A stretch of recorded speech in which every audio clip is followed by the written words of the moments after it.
नमस्कार। आज के हमारे ई लेक्चर का टॉपिक है भारत में परिवार, फैमिली इन इंडिया, जो कि बीए थर्ड ईयर के सिलेबस का भाग है। वंदना देवी, सहायक आचार्य समाजशास्त्र, राजकीय महाविद्यालय अनूपगढ़, श्री गंगानगर से। आज हम भारत में परिवार के संबंध में प्रश्नोत्तरों का अध्ययन करेंगे। आगे लेक्चर स्टार्ट करते हैं। प्रश्न है पहला, विवाह स्त्री और पुरुष के पारिवारिक जीवन में प्रवेश करने की संस्था है, यह किस विद्वान ने कहा है? बोगार्ट्स, मार्क्स, मैकाइवर या वेस्टरमार्क? इसका सही उत्तर है अ, बोगार्ट्स। यानी बोगार्ट्स ने कहा है कि विवाह स्त्री और पुरुष के पारिवारिक जीवन में प्रवेश करने की एक संस्था है। प्रश्न है 2, वेस्टरमार्क के अनुसार विवाह का आदिम स्वरूप था? अ, समूहवादी, ब, बहुपति विवाह, स, बहुपत्नी विवाह, द, एक विवाह। इसका सही उत्तर है द, एक विवाह, क्योंकि वेस्टरमार्क ने ही एक विवाह सिद्धांत दिया था, इसीलिए विवाह का आदिम स्वरूप जो है वेस्टरमार्क ने एक विवाह बताया।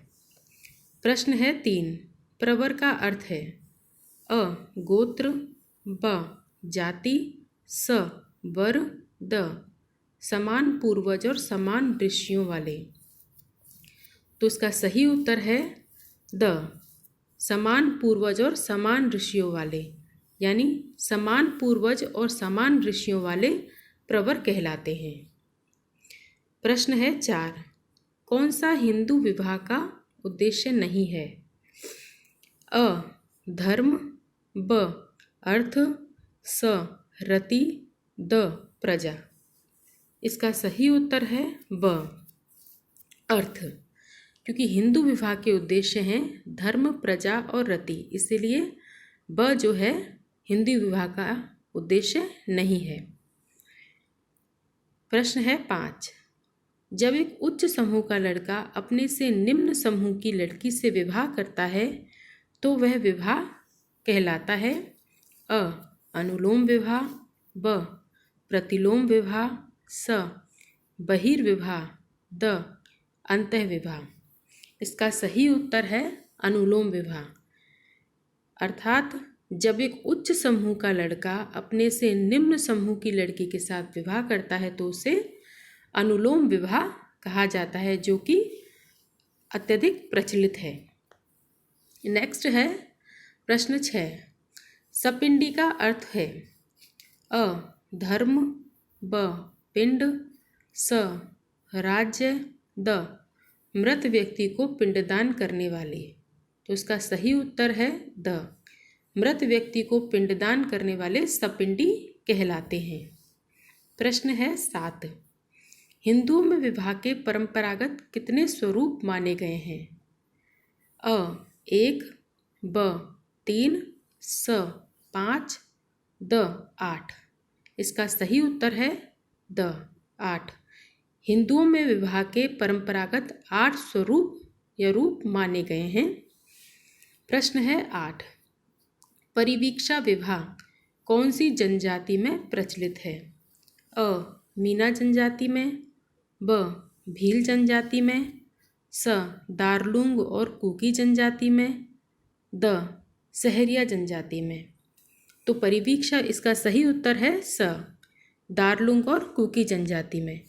परिवीक्षा विवाह दार्लुंग और कुकी जनजाति में प्रचलित है। प्रश्न है 9, हिंदू विवाह अधिनियम कब पारित हुआ? अ, 1955 में, ब, 1954 में, स, 1856 में, द, 1829 में। इसका सही उत्तर है अ, हिंदू विवाह अधिनियम 1955 में पारित हुआ था। प्रश्न है 10, प्रेम विवाह का परंपरागत नाम है? अ, प्रजापत्य विवाह, ब, असुर विवाह, स, गंधर्व विवाह, द, दैव विवाह। इसका सही उत्तर है स, गंधर्व विवाह, यानी प्रेम विवाह का परंपरागत नाम है गंधर्व विवाह। प्रश्न है 11। मेहर का प्रचलन है अ हिंदुओं में, ब मुसलमानों में, स सिखों में, द पारसियों में। इसका सही उत्तर है मुसलमानों में। यानी मेहर एक प्रकार की राशि होती है जो कि विवाह के समय मुसलमानों में दी जाती है और इसीलिए यह प्रचलित होती है मुसलमानों में। प्रश्न है 12। मुसलमानों में अस्थायी विवाह को कहते हैं अ निकाह, ब मेहर, स मुताह, द जीहर। इसका सही उत्तर है स मुताह। यानी मुसलमानों में जो अस्थायी विवाह होता है उसे मुताह विवाह कहा जाता है, जिसे कभी भी समाप्त किया जा सकता है। प्रश्न 13। विशेष विवाह अधिनियम कब बना अ 1954 में, ब 1955 में, स 1960 में, द 1987 में। इसका सही उत्तर है अ 1954 में। विशेष विवाह अधिनियम 1954 में बना, जिसमें प्रेम विवाह को स्वीकृति दी गई थी। यानी किसी भी धर्म जाति का व्यक्ति किसी भी धर्म जाति की कन्या से विवाह कर सकता था और उसमें विशेष रूप से प्रेम विवाह को स्वीकृति दी गई। प्रश्न है 14।